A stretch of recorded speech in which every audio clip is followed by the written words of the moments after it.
அஸ்ஸலாமு அலைக்கும் வரஹ்மத்துல்லாஹி வபரகாத்துஹு. இன்னல் ஹம்தலில்லாஹ் நஹ்மதுஹு வ நஸ்தஈனுஹு வ நஸ்தக்ஃபிருஹு வ நஊது பில்லாஹி மின் ஷுரூரி அன்ஃபுஸினா வ மின் ஸய்யிஆத்தி அஅமாலினா. மன் யஹ்திஹில்லாஹு ஃபலா முதில்ல லஹு வ மன் யுத்லில்ஹு ஃபலா ஹாதிய லஹு. அஷ்ஹது அல்லா இலாஹ இல்லல்லாஹ் வஹ்தஹு லா ஷரீக லஹு வ அஷ்ஹது அன்ன முஹம்மதன் அப்துஹு வ ரசூலுஹு அம்மா பஅத். ஃபக்கத் கால அல்லாஹு தஆலா ஃபில் குர்ஆனில் அலீம் வல் ஃபுர்கானில் மஜீத். அஊது பில்லாஹி மினஷ் ஷைத்தானிர் ரஜீம். பிஸ்மில்லாஹிர் ரஹ்மானிர் ரஹீம். யா அய்யுஹன் நாஸ் இத்தகு ரப்பக்குமுல்லதீ ஹலகக்கும் மின் நஃப்ஸின் வாஹிதா வ ஹலக மின்ஹா ஸௌஜஹா வ பஸ மின்ஹுமா ரிஜாலன் கஸீரன் வ நிஸாஅ வத்தகுல்லாஹல்லதீ தஸாஅலூன பிஹி வல் அர்ஹாம் இன்னல்லாஹ கான அலைக்கும் ரகீபா. யா அய்யுஹல்லதீன ஆமனு தகுல்லாஹ வ கூலு கௌலன் சதீதா யுஸ்லிஹு லக்கும் அமாலக்கும் வ யக்ஃபிரு லக்கும் துனூபக்கும் வ மன் யுதிஹில்லாஹ வ ரசூலஹு ஃபக்கத் ஃபாஸ ஃபௌஸன் அலீமா. யா அய்யுஹல்லதீன ஆமனு தகுல்லாஹ ஹக்க துகாதிஹி வ லா தமூதுன்ன இல்லா வ அன்தும் முஸ்லிமூன். கால நபியுனா ஸல்லல்லாஹு அலைஹி வஸல்லம் ஷர்ருல் உமூரி முஹ்தஸாத்துஹா வ குல்ல முஹ்தஸத்தின் பித்ஆ வ குல்ல பித்அத்தின் லலாலா வ குல்ல லலாலத்தின் பின்னார். எல்லாம் வல்ல அல்லாஹ் சுப்ஹானஹு வ தஆலாவின் நல்லடியார்களே, அல்லாஹுவின் மாபெரும் கருணையினால் புனித ஜும்மா தொழுகைக்காக இங்கே நாம் ஒன்று கூடியிருக்கின்றோம்.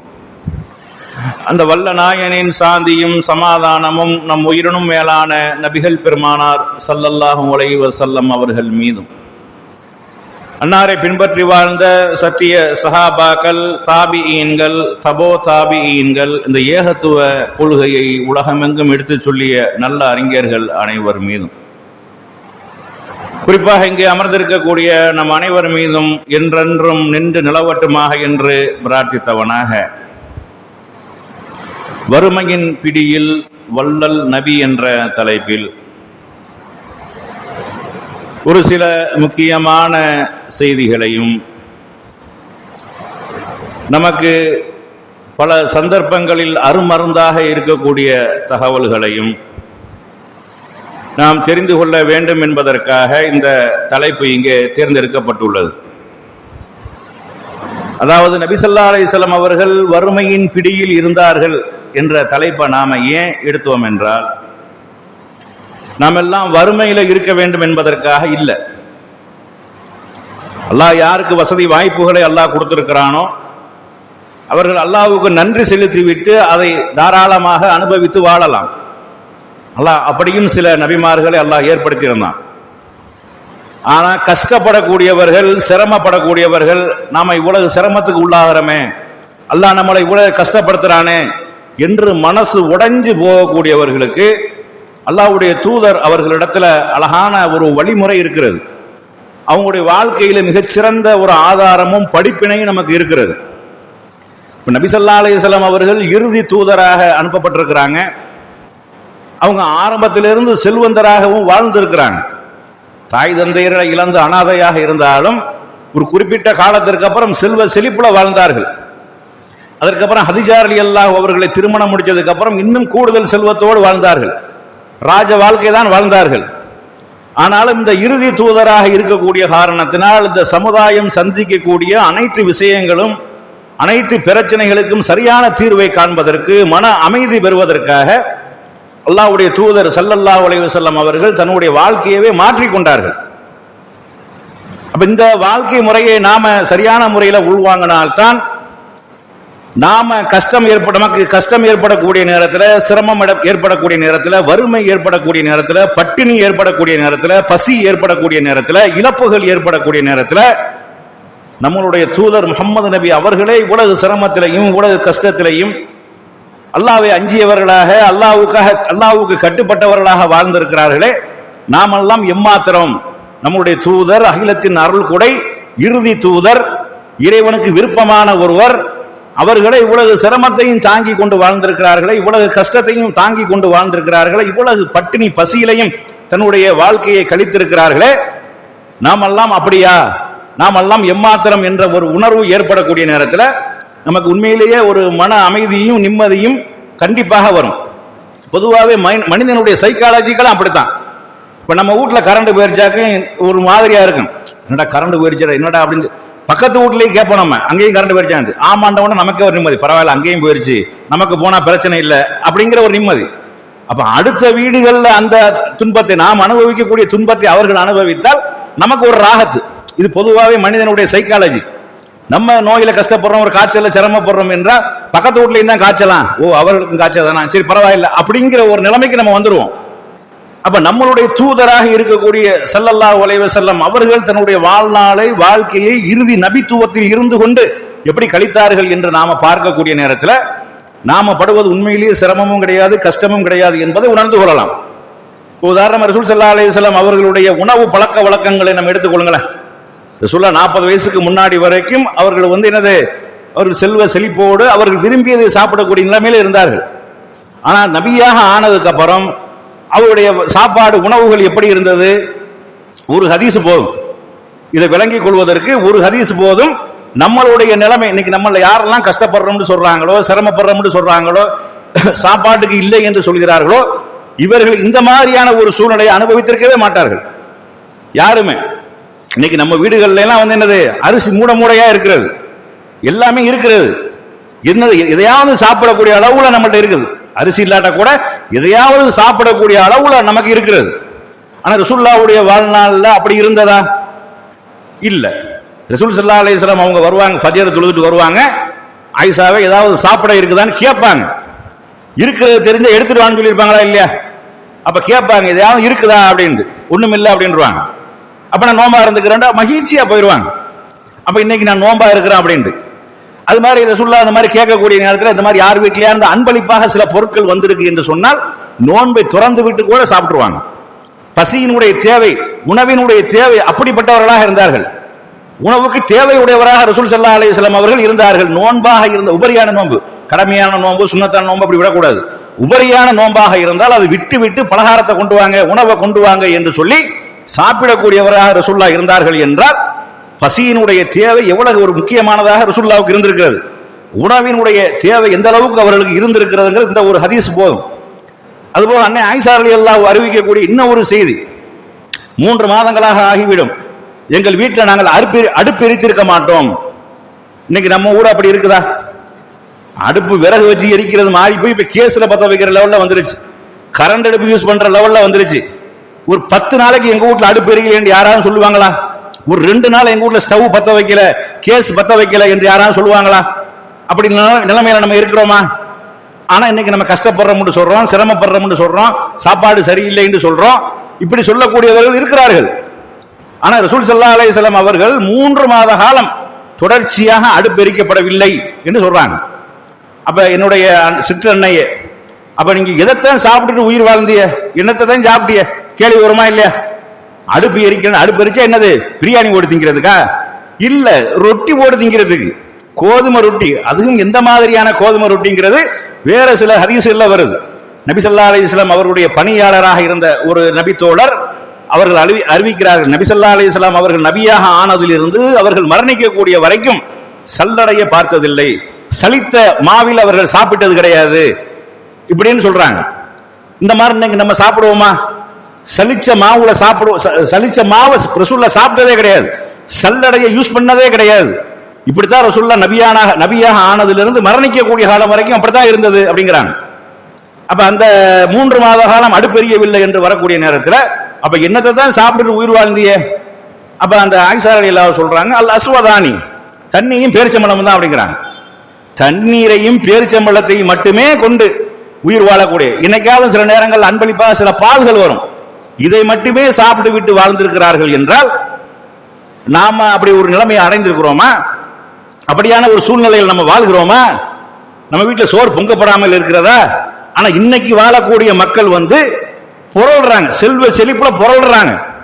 கஷ்டம்னு யாரு சொல்றாங்களோ அவர்கள் வீட்டில் அரிசி இருக்கிறது, அரசாங்கம் 20 கிலோ அரிசி கொடுக்கிறது, 15 கிலோ அரிசி கொடுக்கிறது.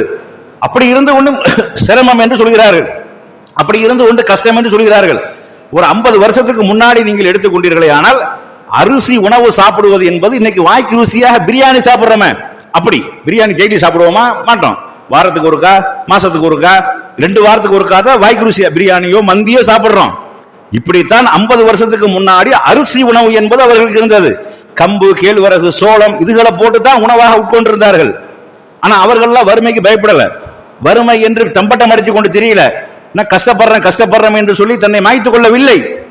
ஆனா இன்னைக்கு காசு பணம் புரளுகிறது, 500 ரூபாய் தாள் சர்வசாதாரணமா எல்லாரும் மாத்துறாங்க. மாத்திர காலையில 500 ரூபாய் மாத்திரம் சாயந்தரம் இல்லைங்கிறாங்க. எல்லார் வீட்டையும் அரிசி பொங்கப்படுகிறது, சோறு ஆக்கப்படுகிறது, 3 வேளையும் சாப்பிடப்படுகிறது. ஆனா நபி ஸல்லல்லாஹு அலைஹி வஸல்லம் அவர்கள் வீட்டில் 3 மாதங்கள் தொடர்ச்சியாக அடுப்பெரியாமல் அவருடைய வாழ்க்கை கழிந்திருக்கிறது என்றால் எவ்வளவு பெரிய ஒரு வறுமையில் இருந்திருப்பாங்க. இதை வச்சு அவங்க எந்த அலட்டிக் கொள்ளவே இல்லை, இதை பெருசாக அவர்கள் எடுத்துக்கொள்ளவே இல்லை. நமக்கு ஒரு ஆறுதலாக வரக்கூடிய தகவல் தான் இது. நாம இப்படியான ஒரு நிலைமையில ரசூலுல்லாஹ் நான் இவ்வளவு கஷ்டப்படுறேனே, ஒரு சிரமப்படுறேனே, என் வீட்டுல அடுப்பெரியலையே, நான் அல்லாஹ்வுடைய தூதரா இருக்கிறேனே இப்படின்னு சொல்லியிருக்கிறாங்களா? ஆனா நம்ம ஆளுக்க சொல்றாங்க 5 வேளையும் தொழுகிறேன், அல்லாஹ் என்ன இப்படி சோதிக்கிறானே, நோன்பு பிடிக்கிறான், அல்லாஹ் என்ன இப்படி சோதிக்கிறானே, சாப்பாடு இல்லாம இருக்குது, கஷ்டப்படுறேனே, சிரமப்படுறேனே என்று சொல்லி புலம்பக்கூடிய மக்களை நம்ம பார்க்கிறோம். அதே மாதிரி ரசூல் ஸல்லல்லாஹு அலைஹி வஸல்லம் அவர்களும் அவருடைய குடும்பத்தார்களும் வயிறார 3 வேளைகள் சாப்பிட்டதே கிடையாது. வயிறு நிரம்ப 3 வேளை. இன்னைக்கு நம்ம அப்படி இருக்கிறோமா? முட்டை தான் செய்யறோம். 3 இப்ப மாறி போச்சு. 3ங்கிறது அது ஒரு நேரம், ஒரு காலமா இருந்தது. இப்ப 5 வேளை சாதாரணமா போயிடுச்சு. காலையில டீ சாப்பிடும் போதே என்ன செஞ்சிடறோம், என்னத்தையாவது உள்ளாக தள்ளி விட்டுறோம், பிஸ்கட் அது இது என்னத்தையாவது பப்ஸ் கிப்ஸ் என்னத்தையாவது உள்ளாக தள்ளி விட்டுறோம். அப்புறம் காலை சாப்பாடு தனியா, பகல் சாப்பாடு தனியா, சாயந்தரம் டீ ஸ்நாக்ஸ் அது தனியா, இரவு சாப்பாடு. அதை தாண்டி இன்னைக்கு 12 மணி வரைக்கும் மக்கள் முடிச்சுக்கிட்டு இருக்குது. 6-7 வேளை சாப்பாடு அசால்ட்டா சாப்பிட்டுக்கிட்டு இருக்கிறோம் நம்ம. ஆனா ரசூல் ஸல்லல்லாஹு அலைஹி வஸல்லம் அவர்கள் அவர்களுடைய குடும்பத்தார்களும் வயிறு நிரம்ப சாப்பிட்டதில்லை. ரசூலுல்லாஹ்வுடைய வறுமை எந்த அளவுக்கு இருந்தது என்றால் ரசூலுல்லாஹ்வுடைய மனைவிமார்களுக்கு போதிய வசதி வாய்ப்புகள் செய்து கொடுக்க முடியல. ரசூலுல்லாஹ் மனைவிமார்கள் கொந்தளிக்கிறாங்க, எங்களுக்கு இது பத்தாது, எங்களுக்கு இன்னும் கூடுதலாக வேணும். என்ன செய்யறாங்க, போர்க்கொடி தூக்குறாங்க. ரசூலுல்லாஹ் ஒத்த வார்த்தையில் அழகா சொல்லிட்டாங்க, என்னோட இருந்து வாழ்வதாக உங்களுக்கு நல்ல முறையில் வாழ வைக்கிறேன், இல்லைன்னா நீங்க இடத்த காலி பண்ணிருங்க, உங்களுக்கு என்ன தரணுமோ தந்து அனுப்பி விட்டுறோம் அப்படின்னு. ஆனா மனைவிமார்கள் அனைவரும் ஏற்றுக்கொண்டிருந்தார்கள். அல்லாஹ்வுடைய தூதரோட மனைவியாக வாழ்வது என்பது சாதாரண விஷயமா? சாதாரண ஒரு நியமத்தா? சாதாரண ஒரு அருளா? அதை ஏற்றுக்கொண்டார்கள் பிறகு. ஆனால் போதவில்லை என்று சொன்னார்கள். அந்த அளவுக்கு ரசூல் ஸல்லல்லாஹு அலைஹி வஸல்லம் அவர்கள் சிரமப்பட்டார்கள். சாப்பாடு கிடைக்கும் என்றால் அந்த சாப்பாடு சாப்பிட்டு விட்டு அதற்கு நீங்கள் மறுமையில் விசாரிக்கப்படுவீர்கள் என்றும் சொல்வார்கள். ஒரு வயிறு நிறைய சாப்பிட்டாங்க, என்னைக்காவது ஒரு நாளைக்கு யாராவது கூட்டிட்டு போய் அன்பளிப்பா கொடுத்துட்டாங்க, வயிறு நிறைய சாப்பிட்டு விடுவார்களே, ஆனால் இதற்காகவும் நீங்கள் மறுமையில் விசாரிக்கப்படுவீர்கள் என்று சொல்லி அதற்கு நன்றி செலுத்தக்கூடியவர்களாக நபி ஸல்லல்லாஹு அலைஹி வஸல்லம் அவங்க இருந்திருக்கிறாங்க. ஆனா இன்னைக்கு நம்மளது உணவு பஞ்சம் என்பது கிடையவே கிடையாது. ஆனால் நம்ம வறுமையில வாடுறோம், வறுமையில இருக்கிறோம் என்று சொல்றோம். அது மாதிரி நபி ஸல்லல்லாஹு அலைஹி வஸல்லம் அவர்களுடைய ஆடை விஷயங்கள் நீங்கள் எடுத்துக்கொள்ளுங்க. இன்னைக்கு நம்ம ஒரு வீட்டுல ஒரு பீரோ இருக்கு, கண்டிப்பா இருக்கு, எல்லார் வீட்லயும் பீரோ இருக்குது. ஒரு பீரோவுல உள்ள துணி பெண்களுக்கு மாத்திரம். அது மாதிரி இந்த ஊர்ல ஆற்றாங்கரையில் இருக்கக்கூடிய பீரோவில் உள்ள துணியை மட்டும் எடுத்தமாக்க பெரிய கடல் மாதிரி ஜவுளி கடை வந்துடலாம். பெரிய கடல் மாதிரி இன்னைக்கு போத்தீஸ் அப்படி இப்படின்னு பெரிய பெரிய சரவணா ஸ்டோர்ல பெரிய ஜவுளி கடையெல்லாம் இருக்கா இல்லையா? ராமநாதபுரத்துல ஜவுளி கடை வச்சிருக்க பெரிய பெரிய ஜவுளி கடை இருக்கா இல்லையா? ஆனந்தம் அப்படிலாம் அதெல்லாம் நின்றுட்டு வாழ்ந்து சொல்லக்கூடிய அளவுக்கு துணிமணிகள் இருக்குது. ஒவ்வொரு வீட்லையும் 25 சேலை இருக்கும், 15 புருக்கா இருக்கும், இப்படி எல்லாமே இருக்கிறது. ஒவ்வொருத்தருக்கும் தனியாக ஆணாக இருந்தாலும் 10 சட்டைக்கு மேல இருக்கிறது, 10 சட்டை கம்மி தான், அதை தாண்டி இருக்கிறது. இவ்வளவு ஆடை வசதிகளோடு நாம இருக்கிறோம். ஆனா என்னது ஒண்ணுமில்லைன்னு சொல்றோம். இன்னமும் பீத்தல போட்டுக்கிட்டு திரிக்கிறோம். சில பேர் அப்படி இருக்கவங்க இருக்கிறாங்க, நல்லா புதுசு புதுசா உள்ள வச்சிருப்பாங்க, பீத்தல போட்டுக்கிட்டு ஏமாத்துறவங்களும் இருக்கிறாங்க. அப்படி சில பேர் இருக்கிறாங்க. ஆனா நபி ஸல்லல்லாஹு அலைஹி வஸல்லம் அவர்கிட்ட இருந்த ஆடையே ஒன்னு மேலாட ஒண்ணு கீழாட ஒண்ணு. அதிகபட்சமா வெளிநாட்டில இருந்து மக்கள் வரக்கூடிய நேரத்தில் ஒரு சட்டை உணவு வச்சிருந்தாங்க, குளிர் நேரங்களில் போடக்கூடிய இறுக்கமாக 2 சொற்று வச்சிருந்தாங்க. அது அல்லாம மேல ஒரு போர்வை போத்திக் கொள்வார்கள், கீழே ஒரு கீழாடையை கட்டிக் கொள்வார்கள். இது ரசூலுல்லாஹ்ட்ட மட்டும் இல்ல, அது சமுதாயத்திலே அப்படிதான் இருந்தது, அந்த மக்கள் இடத்திலே அப்படித்தான் இருந்தது. இதற்காக அவர்கள் கவலைப்படவில்லை, இதற்காக அவர்கள் வருத்தப்படவில்லை. இன்னைக்கு நம்ம 1000 ரூபாய்க்கு கையில் எடுத்து கொடுத்ததுக்கு வீட்டில் சண்டை பிடிக்கிறோம். மாங்காய் கையில் எடுத்தா, அந்த கையில் எடுத்தா, இந்த கையில் எடுத்தான்னு சண்டை பிடிக்கிறோம். அந்த அளவுக்கு போயிருச்சு. 2000 ரூபாய்க்கு கையில் எடுத்து கொடுத்தக்கூடிய லெவல்ல இருக்கிறோம்.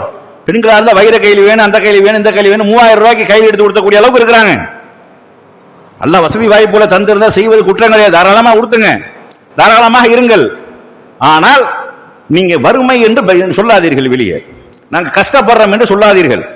நபி ஸல்லல்லாஹு அலைஹி வஸல்லம் அவர்களோட அந்த வாழ்க்கையை நம்ம ஒப்பீடு செய்யக்கூடிய நேரத்தில், அவர்கள் வாழ்ந்த வாழ்க்கையை நம்ம கண்ணு முன்னாடி கொண்டு வரக்கூடிய நேரத்தில், நாமெல்லாம் சும்மா சர்வ சாதாரணம்.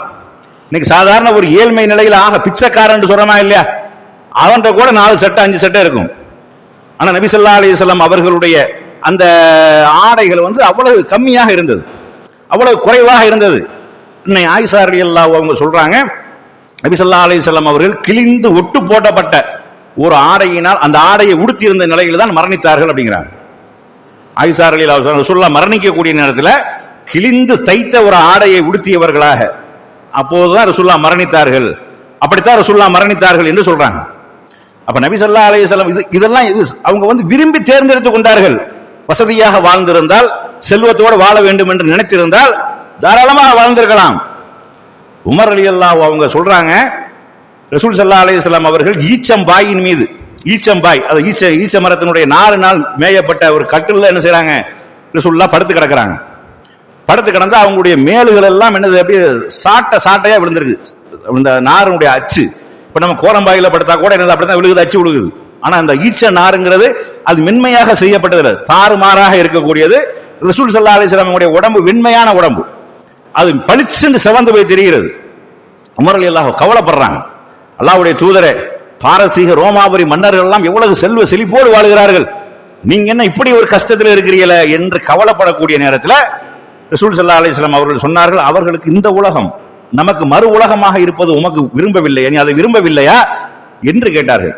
இந்த உலகத்தை நம்ம கஷ்டப்படுறோம் நினைக்கிறீங்களா, சிரமப்படுறோம் நினைக்கிறீங்களா, இதெல்லாம் எதற்காக, நாளைய மறுமை வாழ்க்கைக்காக.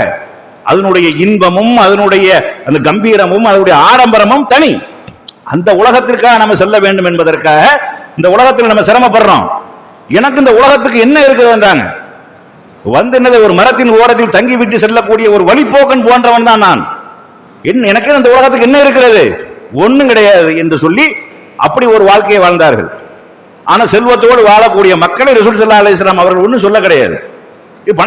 பணக்காரர்கள் ஏழைகளும் இருந்தார்கள். அந்த ரசூலுல்லாஹ் தேர்ந்தெடுத்துக் கொண்ட வாழ்க்கை ஏழ்மையான ஒரு வாழ்க்கை. ஏன், இறுதி வரை செல்லக்கூடிய மக்கள் ரசூலுல்லாஹ்விடம் பாடம் படிக்க வேண்டும். தனக்கு ஒரு கஷ்டம் என்று சொல்லக்கூடிய நேரத்தில் ரசூலுல்லாஹ்வை பார்க்க வேண்டும். தனக்கு ஒரு பிரச்சனை என்று சொல்லக்கூடிய நேரத்தில் தன்னுடைய தூதரை பார்க்க வேண்டும். தனக்கு ஒரு இழப்பு என்று சொல்லக்கூடிய நேரத்தில் தன்னுடைய தூதரை பார்க்க வேண்டும். அல்லாஹ் தன்னுடைய தூதருக்கு எந்த அளவுக்கு இவ்வளவு கஷ்டத்தையும் சிரமத்தையும் எல்லாம் கொடுத்திருக்கிறான், எல்லாம் மறுமையினுடைய வெற்றிக்காக, மறுமையினுடைய நன்மைக்காக, மறுமையினுடைய சேமிப்புக்காக என்பதை நாம் உணர்ந்து கொண்டோமேயானால் நமக்கு இந்த பஞ்சாயத்து இருக்காது. அது மாதிரி ரசூல் ஸல்லல்லாஹு அலைஹி வஸல்லம் வாழ்ந்த இடம், வீடு, அதை நீங்க பாருங்க, பள்ளிவாசலுக்காக அவ்வளவு பெரிய ஒரு இடத்தை கொடுத்தாங்க ரசூலுல்லாஹ், சொந்த காசுல வாங்கினாங்க. மஸ்ஜித் நபவி என்று சொல்லக்கூடிய அந்த இடம் என்பது ரசூல் ஸல்லல்லாஹு அலைஹி வஸல்லம் அவருடைய சொந்த பொருளாதாரத்தில் ஹிஜ்ரத் செஞ்சு வரக்கூடிய நேரத்தில் அவர்கள் கொண்டு வந்த பொருளாதாரத்தில் வாங்கப்பட்டது.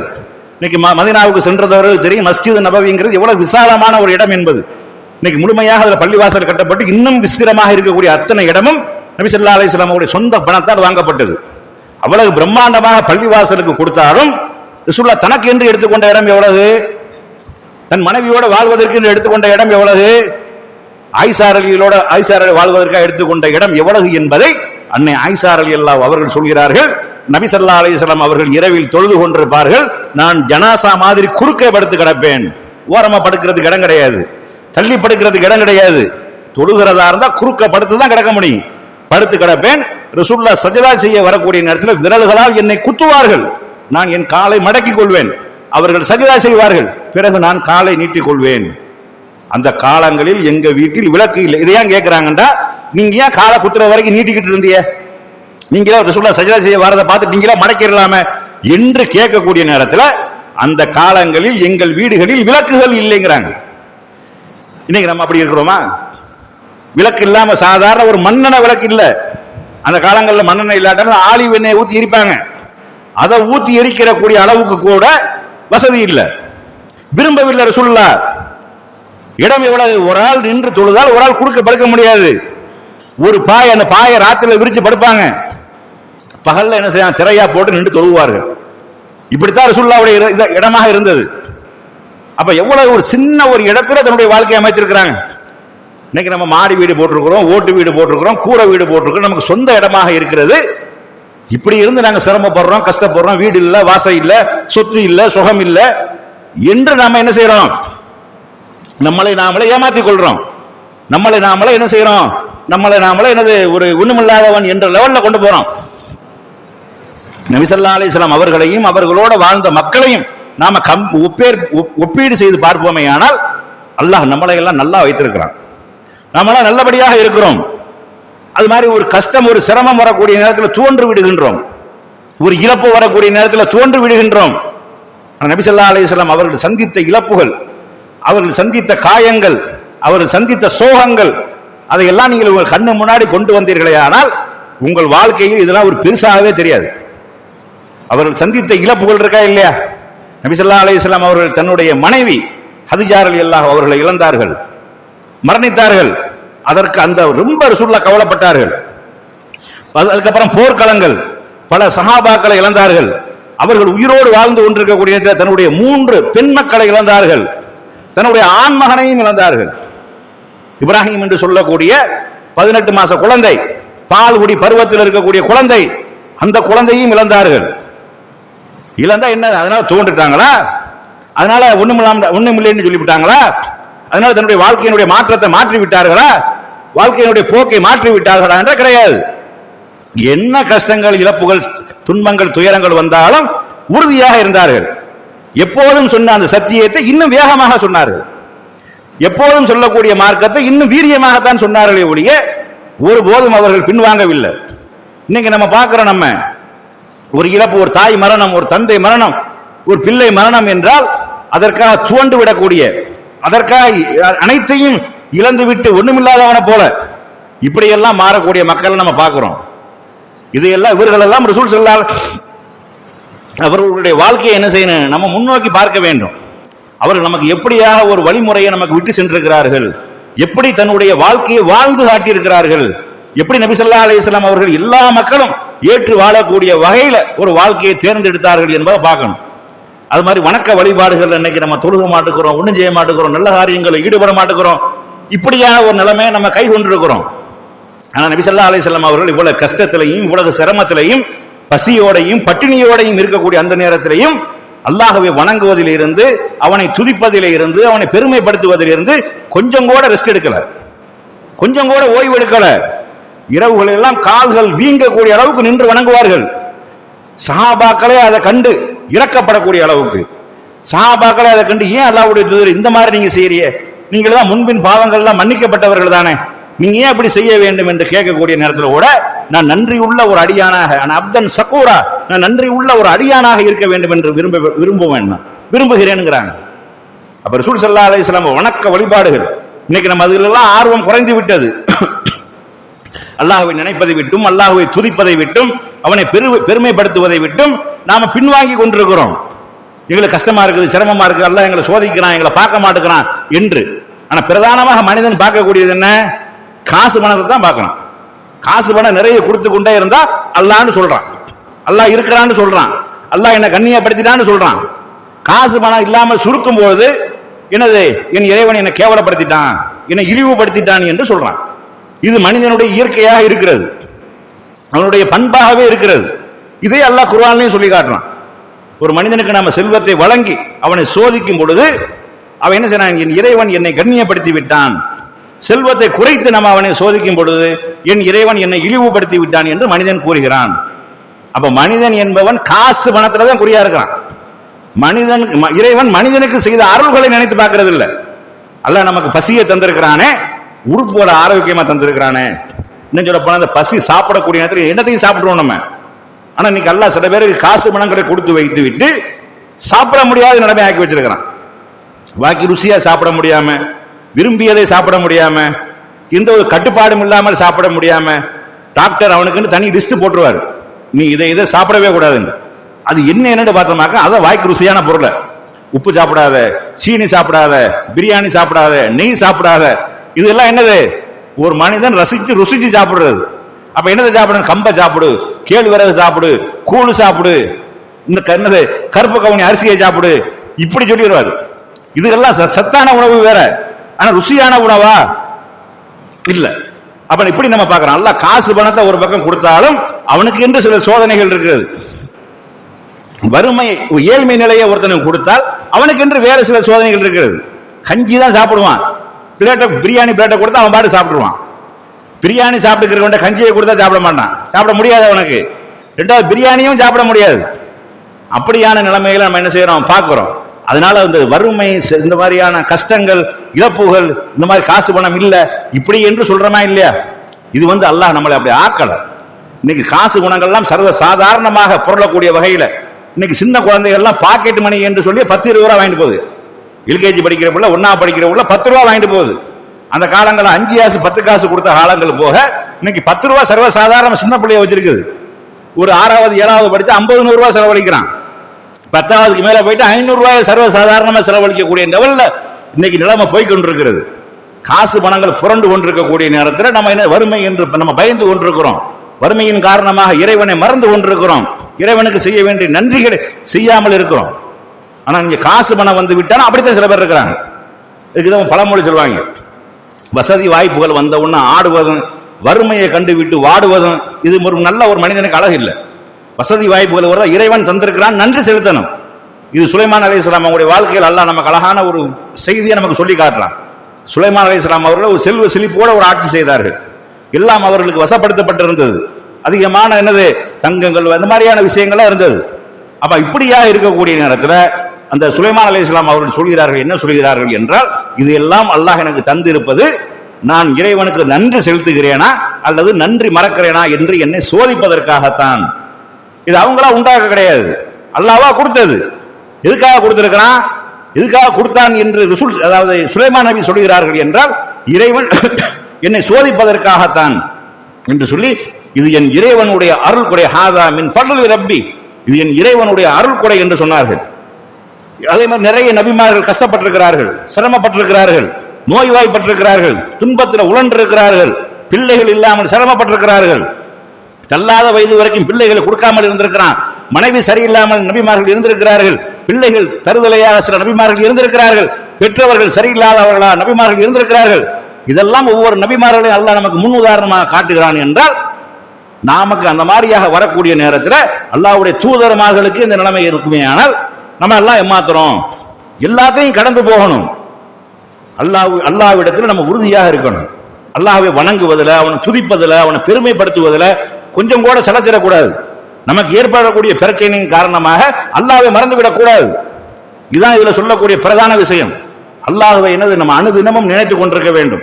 இதெல்லாம் நமக்கு சாதாரண. ரசூலுல்லாஹ்வுடைய உங்களுடைய வாழ்க்கையில் அனைத்து விஷயங்களையும் ரசூலுல்லாஹ்வை ஒப்பிடுங்கள். ரசூல் ஸல்லல்லாஹு அலைஹி வஸல்லம் அவர்கள் வாரி வழங்கக்கூடியவர்களாக இருந்தார்கள், கஷ்டப்படக்கூடிய மக்களுக்கு உதவி செய்யக்கூடியவர்களாக இருந்தார்கள், கஜானாக்கள் செல்வம் கொளித்திருந்தது. ரசூலுல்லாஹ்வுடைய அந்த அரசாங்கம் என்பது ரசூல் ஸல்லல்லாஹு அலைஹி வஸல்லம் வெறும் அல்லாஹ்வுடைய தூதராக மட்டும் இருக்கிற மதீனாவுல மாபெரும் சாம்ராஜ்யத்தினுடைய சக்கரவர்த்தியாகவும் இருந்தார்கள். செல்வங்கள் குவிந்து கொண்டிருந்தது. ஆடு மாடு ஒட்டகங்கள் சக்காத் நிதிகளாக வந்து கொண்டிருந்தது, சதக்காக்களாக வந்து கொண்டிருந்தது, போர் செல்வங்கள் ஒரு பக்கம் வந்து கொண்டிருந்தது, குவிந்து கிடந்தது. ரசூல் ஸல்லல்லாஹு அலைஹி வஸல்லம் அவர்கள் ஒரு பேரிச்சம்பழத்தை சாப்பிடல. புகாரில பதிவு செய்யப்பட்டிருக்கக்கூடிய ஒரு ஹதீஸ், ரசூலுல்லாஹ் போய்கிட்டு இருக்கிறாங்க, கீழே ஒரு பேரிச்சம்பழம் கிடக்கிறது. அது கீழே கிடக்குறதுக்காக நான் அருவருப்பப்படல, அதை சாப்பிடுவதிலிருந்து அது என்னை தடுக்கவில்லை. என்னை தடுப்பது எல்லாம் இது சதக்கா உணவாக இருக்குமோ, சக்காத் உணவாக இருக்குமோ என்பதற்காகத்தான் நான் அஞ்சுகிறேன். அப்ப ரசூல் ஸல்லல்லாஹு அலைஹி வஸல்லம் அவர்கள் கீழே ஒரு பொருள் தவறி இருந்தாலும் அதையும் எடுத்து சாப்பிடக்கூடிய லெவல்ல இருந்தாங்க, நிலைமையில இருந்தாங்க. எவ்வளவு பெரிய ஒரு சாம்ராஜ்யத்தினுடைய அதிபதி ரசூல் ஸல்லல்லாஹு அலைஹி வஸல்லம் அவருடைய அந்த ஆரம்ப காலம் சிரமமான வாழ்க்கை மக்கள் எல்லாம் வாழ்ந்தாலும், பிற்காலம் என்பது அனைவரும் செழிப்போடு வாழக்கூடிய காலம், கஷ்டப்படக்கூடியவராக இருந்தாலும் அரசாங்கம் பொறுப்பேற்கக்கூடிய ஒரு காலம். நபி ஸல்லல்லாஹு அலைஹி வஸல்லம் அவர்கள் சொல்வார்கள், உங்களில் யாராவது மரணித்து விட்டால் அவர் சொத்து பத்துகளை விட்டு செல்வாரையானால் அதை அவருடைய குடும்பத்தார்கள் எடுத்துக்கொள்ளட்டும், அவர்கள் கடனை விட்டு செல்வார்களேயானால் அதை இந்த அரசாங்கம் அடைக்கும்டாங்க. ஆனா ரசூலுல்லாஹ்வுடைய வாழ்க்கை எப்படி இருந்தது தெரியுமா? தன்னுடைய போர் கவசத்தை ஒரு யூதனிடத்தில் அடமானம் வைத்து விட்டு சிலபடி கோதுமைகளை வாங்கி உணவுக்காக வாங்கி கொண்டு அதை மீட்டாமல் மரணித்தார்கள். அதை திருப்பி வாங்க, கோதுமையை கொடுத்துட்டு அந்த ஆடையை திருப்பி வாங்கல, அது யூதனிடத்தில் இருக்கும் நிலையில தான் ரசூலுல்லாஹ் மரணித்தார்கள் என்ற செய்தியை பார்க்கிறோம். அப்ப எவ்வளவு செல்வ செழிப்போடு ஆட்சி இருக்கிறது, ரசூல் ஸல்லல்லாஹு அலைஹி வஸல்லம் அவர்களை பார்த்து மக்கள் எல்லாம் என்ன சொல்றாங்க, முஹம்மதுட்ட போங்க, அள்ளி அள்ளி கொடுக்கிறாராம். அப்படி என்று மக்கள் எல்லாம் பேசிக் கொள்ளக்கூடிய அளவுக்கு ரசூலுல்லாஹ்வுடைய சாம்ராஜ்யம் இருந்தது. ஆனா ரசூலுல்லாஹ்வுடைய வாழ்க்கை தன்னுடைய போர் கவசத்தை அடமானம் வைத்தவர்களாக, அதை மீட்டாதவர்களாக மரணித்தார்கள் என்ற செய்தியை நம்ம பார்க்கிறோம். இதெல்லாம் நம்ம என்ன செய்யணும், சும்மா இந்த காதல வாங்கி இந்த காதலை விட்டுட்டு ஏதோ கேட்டோம் போனோம் அப்படின்னு இருக்கக்கூடாது. நம்ம வாழ்க்கையில ஏற்படக்கூடிய அல்லாஹ் நமக்கு தரக்கூடியது தாராளமா வாங்கி கொள்ளுங்க, ஹலாலான முறையில் பெற்றுக் கொள்ளுங்கள். ஒருவன் சிரமம் வறுமையில் இருக்கக்கூடிய நேரத்தில் அதிக கிட்டவனாக மாறுகிறான், திருடுறான், கொள்ளையடிக்கிறான், ஏமாத்துறான், எப்படியாவது நம்ம வசதியாயிரம் பார்க்கிறான். இது நம்ம நரகத்துல கொண்டு போய் சேர்ந்துடும். அந்த பொறுமையை, அந்த வறுமையை ஏற்றுக்கொண்டு அல்லாஹ்வுக்காக அதை சகித்து கொண்டு சபுர் செய்து கொண்டு அல்லாஹ்விடத்துல கேளுங்க, எல்லாம் என்ன செல்வ செழிப்போடு ஆக்கி வை கேளுங்க, என்ன வசதியானவனா ஆக்கி வை கேளுங்க, இந்த ஊர்லயே என்ன விட பணக்காரன் எவன் இருக்கக்கூடாது அப்படின்னு கேளுங்க. என்னை விட இவனுக்கு எல்லாம் நாசமா போன இல்ல, நான் இல்லாத விட பணக்காரனா இருக்கணும் அப்படி கேளுங்க. அப்ப இப்ப அல்லாஹ்விடத்துல எல்லாத்தையும் கேளுங்க. ஆனா உங்களுக்கு ஏற்படக்கூடிய சிரமங்கள் கஷ்டங்களை தாங்கிக் கொள்ளுங்க, சகித்துக் கொள்ளுங்க. ரசூலுல்லாஹ்வை உங்களுடைய வாழ்க்கையில முன்மாதிரியாக, ரோல் மாடலாக முன்னாடி கொண்டு வந்து நிப்பாட்டுங்க. உங்கள் வாழ்க்கையில் ஏற்படக்கூடிய எந்த கஷ்டமும் நஷ்டமும் இழப்புகளும் பிரச்சனைகளும் உங்களுக்கு பெருசே கிடையாது. ரசூலுல்லாஹ்வுடைய வாழ்க்கையோடு ஒப்பிடக்கூடிய நேரத்தில் உங்களுக்கு ஏற்படக்கூடிய எந்த துன்பமும் பெரியது கிடையாது. அதனால ரசூல் ஸல்லல்லாஹு அலைஹி வஸல்லம் வறுமையிலேயும் செம்மையாக வாழ்ந்தவர்கள், அவ்வளவு கஷ்டத்திலையும் ஹராமான பொருளை தொட்டதே கிடையாது. அன்பளிப்பை ஏற்றுக்கொள்வார்களே ஒழிய சதக்கா தர்மமாக வறுமையானால், சகாத்தாக வறுமையானால் ரசூலுல்லாஹ் மறுத்துருவாங்க.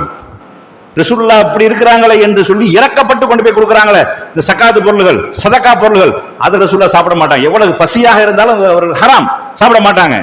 நீங்களா விரும்பி அல்லாஹ்வுடைய தூதர் என்பதற்காக அன்பாக கொடுக்கக்கூடிய அன்பளிப்பை பெற்றுக் கொள்வார்கள். அப்படி ரசூல் ஸல்லல்லாஹு அலைஹி வஸல்லம் சுயமரியாதையோட வாழ்ந்திருக்கிறாங்க. அது மாதிரி நம்மளுடைய வாழ்க்கையை என்ன செய்யணும், நம்ம அமைத்துக் கொள்ள வேண்டும். கஷ்டங்கள் சிரமங்கள் வரக்கூடிய நேரத்தில் ரசூலுல்லாஹ்வை கொண்டு வந்து முன்னாடி நிப்பாட்டுங்க. இதுல நம்முடைய தூதர் எப்படி தன்னுடைய வாழ்க்கையை கழித்திருக்கிறார்கள், எப்படி வாழ்க்கையை அமைத்திருக்கிறார்கள், எவ்வளவு சிரமத்தை சகித்திருக்கிறார்கள், எவ்வளவு சிரம கஷ்டங்களை தாங்கி இருக்கிறார்கள், எவ்வளவு இழப்புகளையும் அல்லாஹ்வுக்காக ஏற்றுக்கொண்டார்கள் என்பதை கொண்டு வந்து நிப்பாட்டினீர்களே ஆனால் உங்களுடைய மன அமைதி வரும், மனம் நிம்மதி பெறும், ஊசலாட்டங்கள் ஏற்படாது, மனக்குழப்பங்கள் ஏற்படாது, மனநோய் ஏற்படாது என்று கூறி என்னுடைய முதல் உரையை நிறைவு செய்கின்றேன். வாஹிர் தாவானா அனில் ஹம்துலில்லாஹி ரப்பில் ஆலமீன்.